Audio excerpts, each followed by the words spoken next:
¿vamos a llegar a noviembre? No, pues. Porque yo digo, este tema de los carburantes, el Comité Cívico de Santa Cruz, no digo que vamos a tener una salida no constitucional, pero es un dato estructural que para mí tiene demasiada relevancia política. Bienvenidas, bienvenidos a Voces de Poder. Hoy nos sumergimos en este fascinante y complejo panorama político en Bolivia, un país que se encuentra en la antesala de un proceso electoral crucial. En este episodio exploraremos dos corrientes que están marcando el debate público: la renovación en los candidatos presidenciales y la unidad como estrategia política. Agradezco a Gonzalo Mendieta por acompañarnos, analista político, un conocedor de estos temas, un referente también, y valoramos muchísimo tu opinión y tus comentarios. Gracias, Gonzalo. Y Jimena, siempre es un honor estar contigo en Voces de Poder. Bienvenidos. Gracias, Jimena. Es un gusto estar con ustedes. Para meternos al tema, yo haría un pequeño prólogo y es, ¿vamos a llegar a noviembre? No, pues. Porque yo digo, este tema de los carburantes, el Comité Cívico de Santa Cruz, no digo que vamos a tener una salida no constitucional, pero es un dato estructural que para mí tiene demasiada relevancia política. O sea, si el país comienza a no tener carburantes en una región para favorecer o privilegiar ahora en la cosecha, en la siembra, en Santa Cruz, yo creo que eso va a tener una traducción política. ¿Cuál será? No me animaría aquí a jugar a adivino, pero creo que eso es lo primero. Me parece un dato nuevo. Jimé, ¿tú cómo ves? ¿Ves que esto de la unidad puede ser un ideal muy difícil de alcanzar y están esas voces tan fuertes que piden renovación? Bueno, este es un tema que también nos ha tocado leer mucho en las redes cuando hemos estado haciendo los episodios, ¿no? Bueno, yendo un poquito a lo que dice Gonzalo primero, creo que sí estamos en un momento bien complejo porque estamos enfrentando regiones también por este tema de los carburantes. Yo la semana pasada estaba en Santa Cruz y llegar al aeropuerto es un triunfo, ¿no? Porque los camiones y camiones de camiones haciendo fila para el diésel, pero también está el agro que está esperando, y si no tenemos una buena cosecha, eso también va a implicar efectos económicos, porque hoy en día gran parte de los dólares que están ingresando a la economía vienen de ese sector. Tienes el tema de la prohibición de la exportación de carne, la prohibición de la exportación de soya, ¿no? Tratando de abastecer el consumo interno, pero eso está también frenando hoy día el ingreso de divisas. Entonces, más cambios climáticos que están afectando también esta época, veo un panorama complejo por ese lado. Y por el otro lado, bueno, uno que siempre está conversando en la calle, el taxista, la persona que te vende los dulces, ¿no? Se ve un hastío, ¿no? Un hastío de la población porque está agotada de estos ejercicios ciudadanos que hemos hablado alguna vez, de hacer fila para la gasolina, de no encontrar los productos que necesitas para tu canasta familiar en los precios que sabías, etcétera. Entonces, ahí es donde estás buscando también una oferta electoral con algún panorama de esperanza, ¿no? Y yo, esa unidad, ¿de quién hablas? Porque creo que no la estamos vislumbrando, ¿no? Sí, a mí la verdad es, para hablar con la franqueza a la que me invitan sus miradas, yo, o sea, cuando vi la puesta en escena de la unidad en diciembre, unos señores trajeados, no estaba Amparo todavía, unos señores trajeados, parecía el directorio del Círculo de la Unión de hace 50 años, ¿no? O sea, digo, así en la puesta en escena, en un hotel, una mesa, unos caballeros, así. Y claro, yo decía, eso tiene que ver con la Bolivia contemporánea. O sea, creo que había incluso la gente tiene todo el derecho de candidatear y son candidatos relevantes, pero la puesta en escena me parece también una dimensión comunicacional política de primera relevancia. Entonces, si lo que quieres es mostrar un segmento criollo de profesionales y de gente de clase alta, ¿qué mensaje le estás mandando a los nuevos electores, a las clases medias emergentes, que son las que le han dado permanentemente el triunfo al MAS. Entonces, claro, yo decía, ¿cuál es su apuesta respecto de la audiencia política que buscan? Eso, la verdad... En incógnita, sí, ¿no? Sí, claro, sí. Porque yo decía, o sea, lo normal, no sé, pues andate al Hotel Torino. Claro, tradicional, claro. No ve, o sea, ve las fotos, creo que en eso, por ejemplo, Manfred Reyes Villa, con todo el masismo que le imputan, mucho más sintonizado con la Bolivia contemporánea. Las fotos de su encuentro en el Félix Capriles son más masistas que da miedo, pero, claro, o sea, indígenas... Hay un desconocimiento o una negación del país que somos, ¿no? Algunas veces lo hemos conversado aquí, creo que con el Yerko también, con la Jime, eso de que desconocer que somos que tenemos una nueva constitución que está reconociendo que somos un Estado plurinacional. No sé por qué eso de querer volver a la República, ¿o qué opinas? Por ejemplo, sí, de sí. eso, ¿no? O sea, a mí me parece que si a la gente le vamos a decir que los criollos van a gobernar de nuevo como gobernaban en los años 90 o en los años 20, no, o sea, por ahí lo más probable es que te digan no gracias, ¿no? Entonces yo creo que la Bolivia contemporánea no necesita ser la Bolivia de Felipe Quispe, pero tampoco puede ser la Bolivia de Goni Banzer, ¿no? Entonces yo creo que hay que encontrar por eso una dimensión que pueda unirnos y yo digo, más allá incluso de los valores, porque en parte estamos hablando de eso, pero la práctica, la lógica electoral te indicaría que tú quieres apostar a un público mayoritario para construir una coalición mayoritaria que reemplace a la del MAS. Pero si apuestas al público opositor clásico del 30%, lo más probable es que, bueno, por ahí tienes 30 y eso te alcanza ahora a llegar a la segunda vuelta, podemos hablar de eso después. Pero sí, ese esfuerzo me parece que ha tenido algunos defectos que están intentando compensarse en estos días, pero todavía no lo suficiente. Este proceso electoral que va a definir el próximo gobierno, pero también va a definir, y en eso sí creo profundamente, el rumbo de la democracia, ¿no? Definitivamente va a haber acá un punto de inflexión, habrán las observaciones, se hablaba de un tiempo constituyente, se hablaba de un cambio de modelo, se habla de una serie de situaciones que definitivamente van a cambiar el rumbo de la democracia, va a cambiar la vida de los bolivianos. Hacia eso apunto esta pregunta. ¿Están las condiciones dadas en este momento para construir? ¿Están las condiciones dadas para seguir enfrentándonos, para confrontarnos? ¿Cómo ves tú en este momento ahorita con los discursos y la campaña y cómo está tomando cuerpo?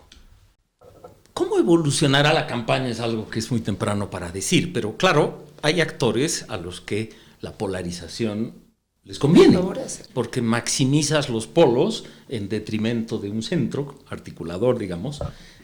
Yo creo que es una apuesta política que ya se ve claramente en Evo, ya se ve claramente en Tuto, no en vano se mandan mensajitos los dos, y yo entiendo, si yo fuera Tuto Quiroga, no intentaría ser un candidato centro-izquierda, ¿no? O sea, creo que intentaría conquistar desde la centro-derecha a la derecha, porque ese es el bolsón que puedo expresar con más facilidad y por eso creo que tiene su lógica. Y si fuera Evo, Leonardo Loza, Adriana Salvatierra o quién sabe, o Andrónico, claro, tampoco, o sea, no sé si apostaría a conquistar el centro, porque primero tengo que asegurar mi base, ¿no? Entonces yo creo que hay esas estrategias. Hay otras estrategias que aunque no están en el centro ideológico, es difícil que el evangelismo del Chi sea, digamos, un centro entre pero electoralmente sí invita a público decepcionado del MAS, público alteño, es increíble los números de Chi en el Alto, y público de derecha, conservadora, religiosa, entonces se nutre. Algo parecido pasa con Manfred, ¿no? Y ese tipo de actores, y ahora Samuel, que ha decidido, digamos, como que reentroncarse en la centroizquierda después de una apuesta de estar con Camacho, Tuto, Carlos Mesa, ¿no? Entonces, encontrando otro nicho. ¿Cómo va a evolucionar la campaña? No lo sé. Pero yo tiendo a creer que este discurso democrático y esta esperanza de una parte del electorado de, pues ya, ¿sabes qué? 20 años sumergidos y ahora salimos, me parece un poquito idealista. Primero, creo que hay unas labores enormes que el gobierno que venga va a tener que realizar. Y salvo que se consiga formar una coalición mayoritaria nueva, lo que veo muy difícil, va a ser un gobierno con dificultades de legitimidad para hacer el tamaño de cosas que hay que hacer. Y veo incluso algunos candidatos prometiendo una revolución liberal acá, para lo que no vas a tener mandato. O sea, apenas vas a tener mandato para hacer un ajuste, creo yo, pero hacer una revolución liberal yo no la veo por ningún lado. Y una cosa adicional de la que nadie habla, porque obviamente si uno es candidato no va a hablar de lo desagradable, ¿no? Pero ¿va a necesitar fuerza pública o no? ¿Van a dictar estado de excepción o no? Con las leyes como están, podrían, o sea, no sé si es una cosa más o menos obvia, por lo menos para los que hemos estudiado Derecho, con la ley del estado de excepción que aprobó el MAS durante la presidencia de Giannini y que recién promulgó el presidente Arce, un estado de excepción tiene que aprobarse en las siguientes 24 horas en el Parlamento, y si no, queda sin efecto. Cerramos el Parlamento. O sea, esos dilemas están sobre la mesa, ¿no? Entonces, por eso me parece inexplicable que ante el tamaño del desafío estemos discutiendo quién va a ganar en la encuesta, ¿no? O sea, pero que el propio haber unidad, ¿no? O sea, si al final quieres enfrentar a un modelo de 20 años, porque más o menos yo que escucho, tampoco, o sea, ni 100 días, ni vamos a hacer las medidas de ajuste, esa no es realmente una propuesta de gobierno, ese es el ajuste, ¿no? Que habrá que hacer y lo tiene que hacer quien venga, ¿no? De izquierda, de derecha, no sé. Pero no hay una propuesta en realidad concreta donde me abarques educación, salud, o sea que vamos a seguir reconociendo nuestras naciones indígenas, vamos a seguir trabajando en estos subsidios o no, o vamos a encontrar una nueva forma de generar ingresos. O sea, al final lo ideal sería que yo encuentre una propuesta de gobierno concreta y no para 100 días, sino, y después de los 100 días, ¿qué va a pasar? ¿A qué nos vamos a dedicar? ¿Qué vamos a exportar? ¿De dónde van a salir nuestros ingresos? ¿Qué voy a priorizar? Porque no puedes priorizar todo. La anterior vez te escuchaba y has dicho, o sea, inclusive si necesitamos ingresos para el país, yo necesito abrir a la inversión extranjera. Y eso implica una constituyente. Empezaremos un diálogo constituyente, a empezar, o sea, pero ahorita solamente es ver esa unidad de matrimonio disfuncional de 50 años, ¿no? ¿No? Y al otro lado del circuñaco disfuncional, ¿no? Entonces, pero no estamos viendo nada. Mientras, o sea, no hay gasolina, no encuentras, o sea, todo ha subido, hay estamos con expectativas de inflación, cada que viene el José Gabriel nos va a dar infartos, ¿no? Entonces, ¿qué hacemos? O sea, ¿cómo estos políticos y políticas pueden empezar a escucharnos, ¿no? Escuchas una intervención y es como querer evangelizar a los ya evangelizados, ¿no? Que ya sabemos, ¿no? Entonces, ¿dónde está la propuesta? ¿Cómo ves todo esto? A ver, para dar al César lo que es del César, escuché a Toto Quiroga en su presentación en la UPB y Robert Brockman le hizo una pregunta que en principio no fue respondida. ¿Qué le parece el Estado plurinacional? Claro que sí, es una pregunta. Claro. Bueno, Tuto al principio no. Después pasaron unas 3 preguntas y Tuto dijo, me he olvidado contestarte, Robert. Y dijo, cuando me llegó la Constitución en el 2009, yo no observé lo plurinacional, porque creo que los aymaras, los quechuas, tienen todo el derecho de sentir su identidad, expresarla. Y cuando subo con mi guía Huarachi al Huayna Potosí, él va con él va con su huipala y yo voy. Pero me pareció en un candidato que quiere expresar a la derecha estaba hasta hace poquito en que la República, o nada, ¿no? Entonces, a mí me ha parecido, me ha sorprendido, sinceramente. Ese es un dato. Pero ahora vamos a lo de fondo que estaba hablando la Jimé. Está Jimé. Las dos somos con X. Sí. Pero, a ver, yo diría, va a haber, ¿alguien piensa en la reforma constitucional que tiene que haber?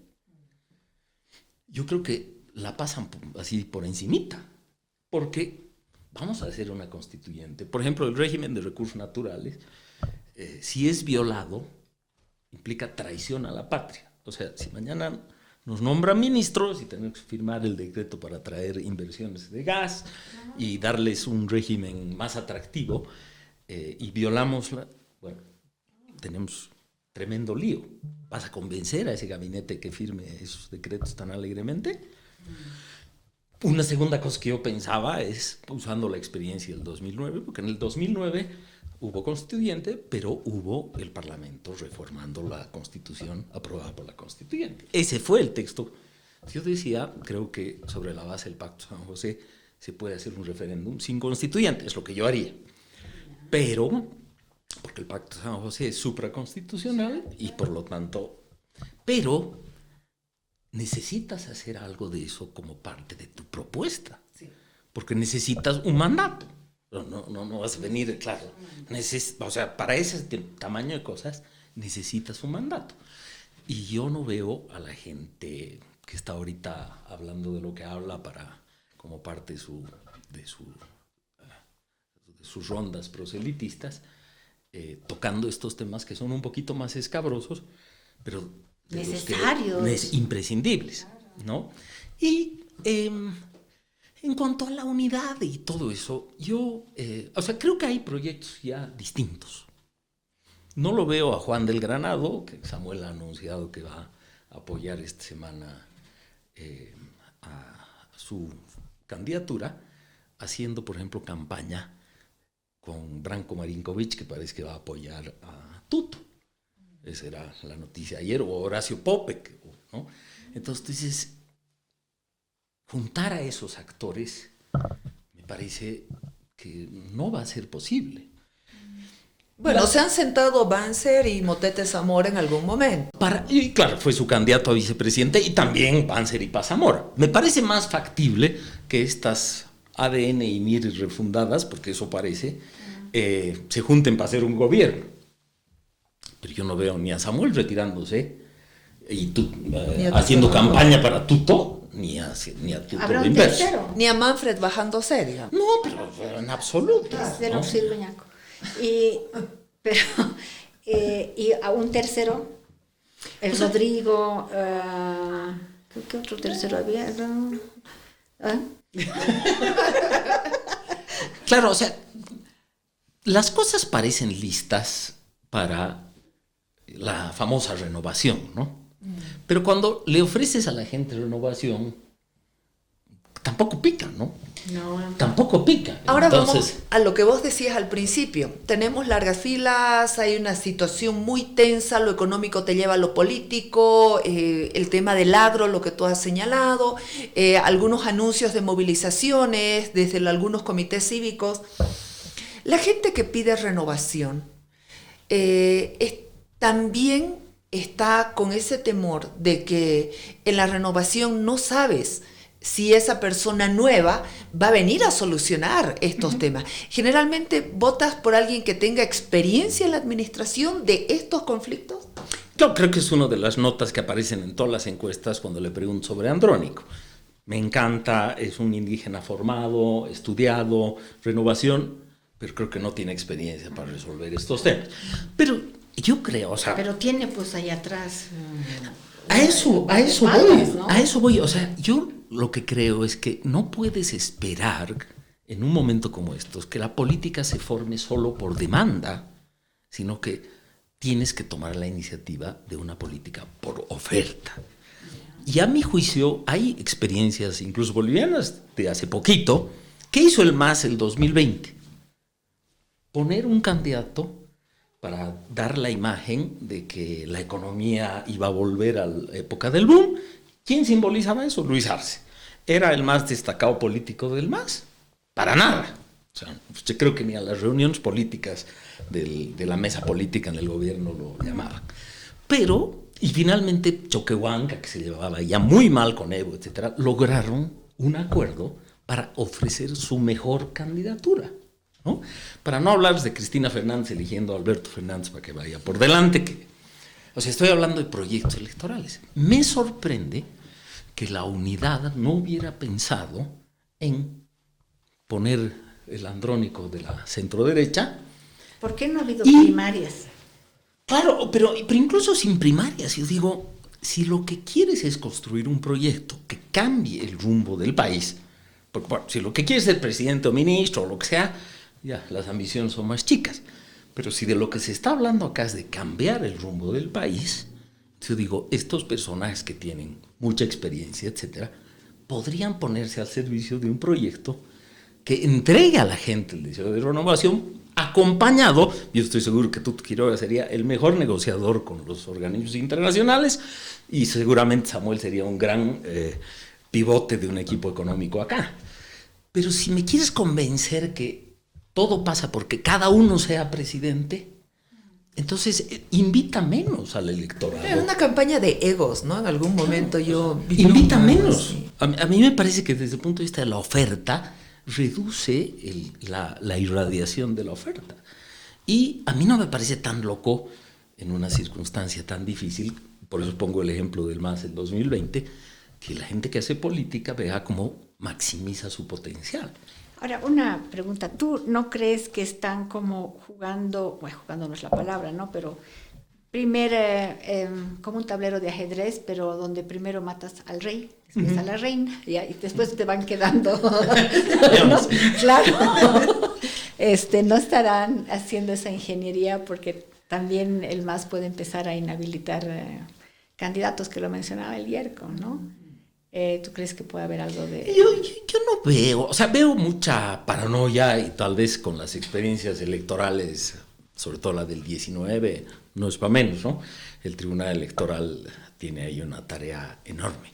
Pero sinceramente, creemos que un gobierno que tiene 8% de aprobación, que tiene intención de voto de 3 o 4 en todas las encuestas, incluso las encuestas que seguramente ve el gobierno, ¿no? Entonces, tú dices, ¿ese gobierno se va a cargar en la mochila de inhabilitación del resto de candidatos? A ver, yo tengo una consulta ahí, que mira, en esa misma línea y en la situación, en la coyuntura que estamos, ya puedes pasar como un candidato bastante censurado, o sea, como un presidente bastante cuestionado en la historia, ¿no? Uh-huh. ¿Por qué un gobierno que ya está en nivel tan debilitado no toma algunas medidas estructurales, como por lo menos para decir, oye, hice A, B, C y estoy dejando ya no tan grave, sino algo, estoy pasando la posta ya con algunas medidas de ajuste? ¿Por qué? Ya que tiene que perder, o sea, ya no es popularidad. Dos convicciones ahí. Primero, yo creo que el gobierno y el presidente sigue pensando que la salida es por izquierda, no por ajuste. O sea, ideológicamente él ni quiere ser el que haga el ajuste, ni probablemente tenga en su mente hacer el ajuste, así en términos interiores. Esa es mi impresión. Ya, como convicción ideológica. Como convicción ideológica. Yo creo que además tiene muy poca cintura ideológica. O sea, me parece que está ahí metido y encima marcado un poco por la izquierda, porque no, lo tiene a Evo encima del cuello. Y como tú dices, la segunda cosa es, dices, bueno, ya, pero tienes tu ideología, pero sé realista, ¿no? Pero yo creo que la apuesta electoral que estamos viendo, o sea, el presidente está haciendo campaña y va a ser candidato. Pero va a perder hasta las siglas. Pero si está haciendo eso, va a hacer ajuste para perjudicar sus... la sigla, no sé. O sea, yo creo que tendría que tener una convicción parecida a la de Siles Suazo, que es... Claro. Tiene que venir un nuevo gobierno, ese gobierno tiene que hacer lo que tiene que hacer, ordenaremos la transición. Exacto. Ese sería el ideal. Pero yo no veo... Primero, hay una cosa que falta en el país, porque hemos perdido los mediadores históricos. Claro. O sea, Ahorita a los obispos no los reciben en palacio. Doña Ana María Romero. Claro, doña Ana María Romero ya no está, el Waldo ya se ha extinguido, el Sacha No hay, pues, Llorenti está instituciones, ¿no? haciendo las campañas comunicacionales. Y los comités cívicos están debilitados. Entonces, y con la experiencia del 19, los europeos no se van a volver a meter en su vida a hacer una mediación. Y bueno, quizás las Naciones Unidas, que fue el único que no salió abollado. Entonces, no tenemos mediadores capaces de persuadir. Además, persuadir en la política encubierta, parece un mal nombre, pero no lo es, que es que hay algunas cosas que no necesitan verse en público. Por supuesto. ¿No es cierto? Ahora, ¿vos has escuchado en algún momento a Evo y a Arce discutir sobre el modelo? Ellos pueden estar enfrentados en diferentes circunstancias y en diferentes tiempos y muy, muy enfrentados, pero no discuten el modelo, lo defienden, no hablan de cambiarlo. ¿Eso tú has visto algo más? Sí, por ejemplo, Evo el domingo ha dicho que él tendría que suprimir las subvenciones. Ya lo viene diciendo. Sí, o sea, y Evo, a mí me parece que en términos ideológicos, valga la paradoja, Evo, por su tradición sindical, es un hombre de verbo durísimo, pero transaccional. Claro. O sea, esa es la tradición sindical. Hablo duro, negocio duro, pero al final llegó a pactos. Y más con diferentes sectores. Exacto. ¿No? Además, él es pues, como una especie de sultán que vienen, le piden, claro, se reúne. Ese ha sido su ejercicio. Oriente, Occidente. A Arce lo veo más atrapado, incluso en una cosa que a mí me llama la atención, hablando de quizás expresiones más personales, ¿no? Me parece que el presidente no valora su propia carrera de funcionario público y de catedrático. No es un guerrillero, no es García Linera, no es Evo, no. Y la verdad que un funcionario público tiene pues habilidades que tampoco tienen los otros. Pero este deseo de mantener una leyenda de izquierda, todo este tema del PC1, etcétera, me parece que busca adornar una vida que bien podría expresarse de otro modo, práctico, un hombre que sabe de políticas públicas y que podría bien ordenar una transición que va a ser más difícil si el gobierno no lo ordena y si el presidente apuesta a conquistar el 30% de la izquierda. Yo no sé cómo se hace eso, pero aparentemente. Claro, pero hasta la historia se podría escribir de otra forma, ¿no? Por supuesto. Y yo creo que esta es una circunstancia como para eso, ¿no? Pero veo, si analizamos las cosas, Evo le tiene celos a Andrónico, que probablemente con su bendición sería su mejor candidato, ¿no? Pero es un joven, para quemarse en un gobierno de transición, digo, ¿no? Claro, pero digo, o sea, yo digo, si yo quisiera maximizar, entonces me empeñaría en mi propia candidatura resistida por un buen trozo del país. Creo que no.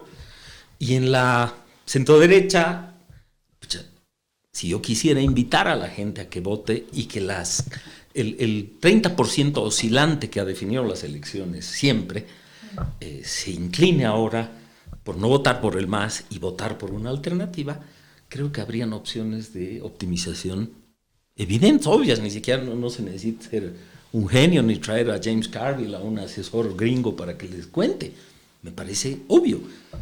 ¿Y tú crees que el Andrónico pueda ser ese candidato de consenso? O sea, si todos fueran prácticos, ¿no? Incluido Arce, claro, creo que sería el rational choice, para hablar, claro, de, ¿no? O sea, dirías, si yo soy Arce, quisiera una bancada que me defienda. Claro. ¿Voy a obtener más bancada yendo solo en esta circunstancia a una candidatura o maximizándola compartiendo con el resto del MAS, por más que nos odiemos? Me parece que la segunda opción es de sentido común. La unidad está en las dos veredas, ¿no? Están en búsqueda de la unidad las dos veredas. Evo, Arce, tal vez la renovación con la cara de Andrónico, o el otro lado donde está Mesa, donde está Tuto, donde está Samuel, Manfred y compañía mirando de palco, digamos, ¿no? En este momento, ¿qué pesa más en la balanza? ¿La unidad o la renovación? Me parece que la unidad está fetichizada.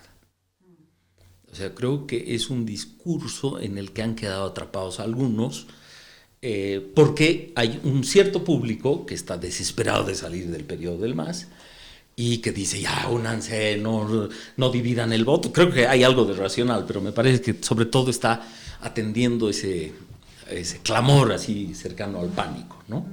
Entonces, creo que algo se está ordenando, pero lo que yo creo es que, claro, va a haber una candidatura de Tuto, va a haber una candidatura de Samuel, Chi y Manfred van a correr, y vamos a tener probablemente a Arce y a alguien del levismo, no sé si con el Frente por la Victoria o algo.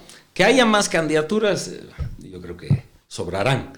Dentro de ese espectro es en el que se va a mover la política, y si vemos el plan opositor, incluyendo a Chi y a Manfred, si van a tener 4 candidatos que se van a repartir el centro y la derecha, por ahí les toca a 17 o a 15 a cada uno, ¿no? Entonces, la posibilidad de una candidatura troncal del levismo, para no hablar de una eventual unidad, tiene mucha fortaleza, ¿no? Pero lo que está faltando es un discurso más conciliador, ¿no? Más de reconocernos una sola Bolivia, más de ver cómo hemos avanzado en estos 20 años, más allá de que hoy en día estamos en este problema económico por una falta de visión de país y de sostenibilidad y todo eso, pero ha habido una ascensión de clases medias, han mejorado niveles de educación, obviamente hay muchas opciones de mejora, hay mucho por hacer, pero no puedes venir con un discurso, decir eso, todo está mal, lo deshago, lo rompo y empezamos de cero, desconociendo la vida de personas que viven en la ciudad con una realidad, en zonas periurbanas con una realidad y además en las zonas rurales con otras realidades y otras carencias, ¿no? Yo siento que todavía todos los candidatos nos hablan como si fuéramos unos grandes citadinos y que tenemos que todos resolver la economía y soportar las medidas de ajuste, pero no hay nada más. No encuentro una conciliación en esas propuestas, o no sé si son propuestas. Pero incluso, o sea, yo diría que compartimos la visión de que obviamente debería haber un discurso que no solo permita reconocer al país, sino darle un proyecto común, ¿no? Claro. Que eso es clave, no solo para superar esta polarización, sino para realizar otras cosas que el país necesita urgentemente. Pero yo diría que incluso si fuéramos menos ambiciosos que eso, 20 años son 20 años en la historia de este país, no se los puede borrar. Así como el MAS quiso borrar los 20 años anteriores o los 500, según el discurso, bueno, no se pueden borrar. Y en estos 20 años ha habido una emergencia indígena, hay nuevas clases medias, hay una sensibilidad distinta. Sinceramente, me parece que atender a esa nueva sociedad, a la Bolivia contemporánea, al boliviano contemporáneo, desde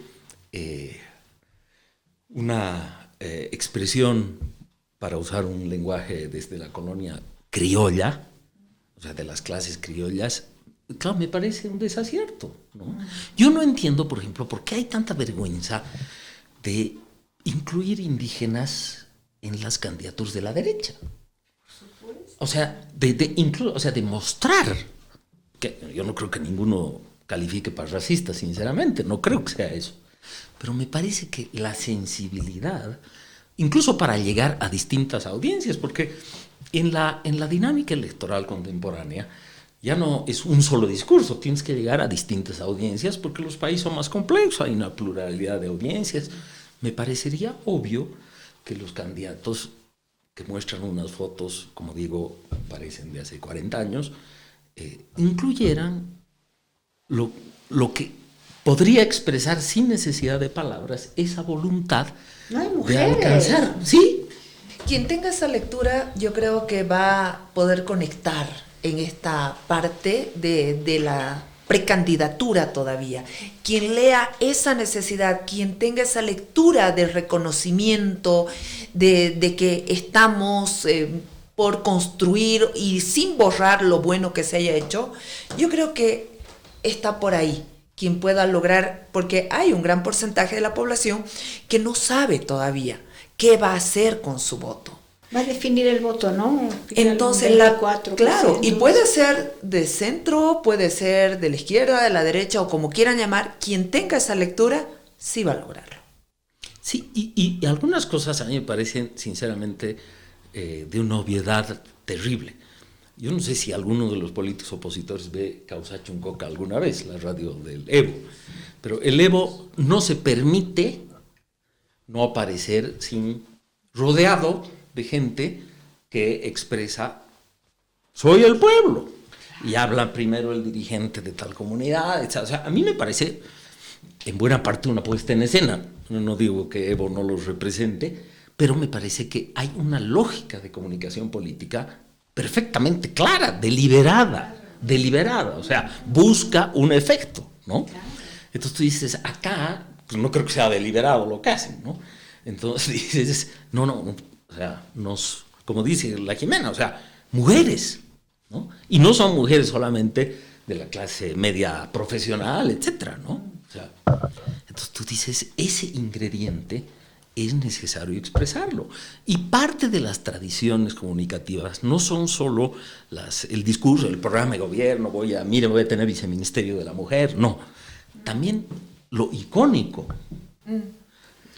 Cuando estaba aquí la María José Rodríguez, hemos hecho un programa muy interesante de comunicación política y ha utilizado varios ejemplos. Yo digo, ¿por qué ahorita están tan cerrados en absorber burbujas, ¿no? Es como, primero cierro esta burbuja, pero al final no están teniendo una comunicación masiva, ¿no? Y que nos incluya a todos. Yo, alguna vez, que no voy a decir el nombre mejor, pero le hemos preguntado, he oído ahí, cuál es el programa de género, y te dice, mi mamá es mujer, ya, ¿no? Entonces, ¿no? Entonces así te quedas claro, como bueno, ya, qué maravilla. Entonces, creo que falta muchísimo para donde podamos pertenecer todos, ¿no? Y todas. Sí, yo puedo entender, como digo, en la dinámica de, como tú decías, así, ir reventando burbujas y acoplando, puedo entender la lógica del nicho, que es, ¿cuál es mi nicho natural? Primero eso, y quizás después Pero hay algunas cosas que no son excluyentes, ¿no? O sea, puedes tener un discurso que enamore a la centroderecha y a la derecha, y que haya indígenas, porque cuando uno ve el Partido Republicano de Trump, ve hispanos como Marco Rubio y ve negros, y, ¿no? O sea, me parece que es parte, o sea, desde los derechos civiles no ha habido, ninguno de los dos partidos en Estados Unidos pudo abdicar de tener representantes de los que ellos llaman las minorías. Ahora resulta que las minorías, en el caso boliviano, son las mayorías, por ejemplo, respecto del mundo criollo. Por supuesto. Y estos señores de los que vos hablás, los que se presentaron en diciembre con ese bloque, ¿desconocen que la mitad del electorado son jóvenes? Porque yo no veo realmente que conecten con los jóvenes, al margen de algún TikTok por ahí, por allá, o que aparezcan bailando en el carnaval, o que salga un hecho el Freddie Mercury. O sea,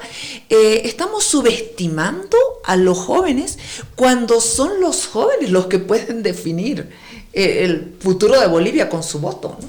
Sí, y hablando de jóvenes, pareciera raro que traiga esta palabra, pero me parece que lejos de conectar con los jóvenes, infantilizan a la audiencia electoral. O sea, digo, me parece muy bien hacer un remedio de Freddie Mercury o hacer TikToks graciosos y pensar que eso atrapa el voto. O sea, claro, o sea, yo creo que ciertamente en la comunicación contemporánea atraer la atención es clave. O sea, pucha, tengo que pararme cabeza o insultar como Milei, hacer algo distinto, porque si soy un tipo aburrido convencional, por ejemplo, como soy yo, difícilmente voy a atraer gente. Pero si hago algo distinto, Durán Barba dice eso, ¿no? O sea, el candidato hoy tiene que ser un tipo que de repente haga cosas que nadie hace. Bueno, hasta ahí sí. Pero si ese paso no va acompañado de algo evidentemente político, lo que estoy haciendo es diciendo en el fondo que mi convicción es que el público es tan infantil que basta con que haga un par de gestos para enamorarlo. Y yo sinceramente no creo, porque por ejemplo algunas de las consignas que estamos viendo, los 100 días, o sea, ¿Tú crees que el grueso de la gente cree que en 100 días todos los problemas están resueltos? Yo sinceramente creo que no. Ninguno tendrá el conocimiento suficiente, salvo los economistas profesionales. Es bien gringo eso de los 100 días, ¿no? No, además que, no sé, tal vez vos debes tener alguna referencia bien clara. ¿Cuánto puede aguantar una población unas medidas de shock? ¿30 días? ¿60 días? ¿Y después qué? Claro, o no sea, estamos en el 85. No, tampoco, no estamos. O sea, ¿hasta qué punto yo voy a aguantar que me pongan más, que levanten la subvención? ¿Hasta qué momento? O sea, puedo amarrarme, pero todo tiene un tiempo. O sea, eso es a lo que yo... Sin duda, o sea, por ejemplo, yo creo que un dilema de los ajustes será, si no lo tienes al MAS en el gobierno, ¿qué va a hacer el MAS?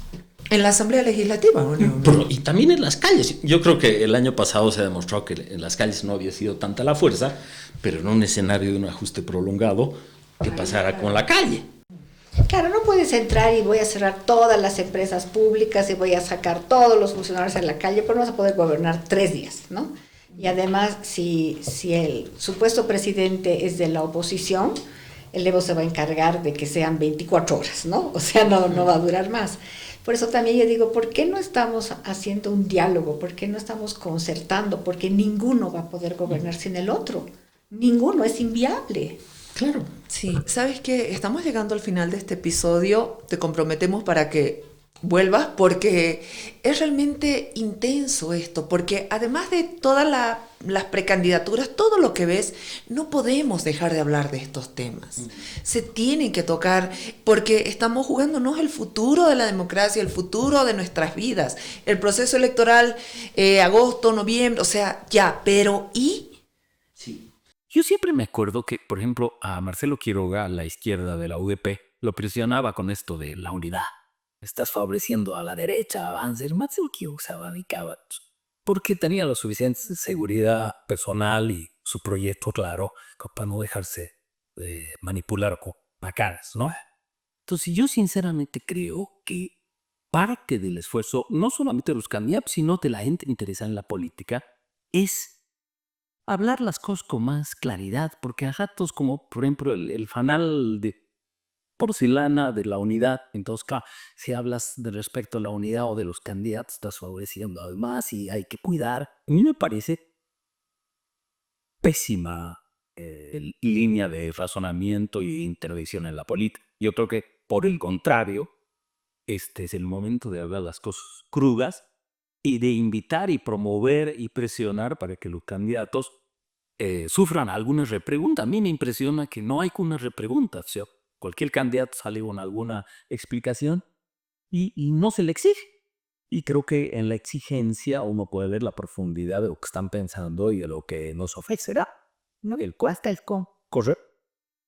Bueno, gracias Jimmy, qué intenso este episodio, me encantó, lo disfruté muchísimo, escuché a 2 cracks y un gusto, Gonzalo, verte, tenerte acá y que estés en Voces de Poder, acá en estos episodios que nos siguen en Spotify, en YouTube, en Facebook, porque bueno, ahora estamos en las redes y la gente tiene a 30 centímetros estos debates, estas presentaciones, estas... Después de allí, pues volveremos a juntar. Sí, claro, después del 18 de abril, ¿no? Que es la fecha donde va a estar la Paligosa. Ahí va a haber otro escenario. Seguramente ahí tendremos mucho por disfrutar. Yo ya había visto este podcast y estoy encantado de haber estado con ustedes. Gracias. Gracias. Gracias, Jimmy. Gracias, Jimmy. Gracias, Gonzalo. Gracias. Síganos. Acá tienen todas nuestras redes. Y participe, escríbanos que este podcast es pensado para ustedes. Gracias. Concexa, protegiendo lo que más amas, siempre a tu lado. Te acompañamos en cada paso para encontrar la póliza que mejor se ajuste a tus necesidades. Concexa, tu corredor de confianza.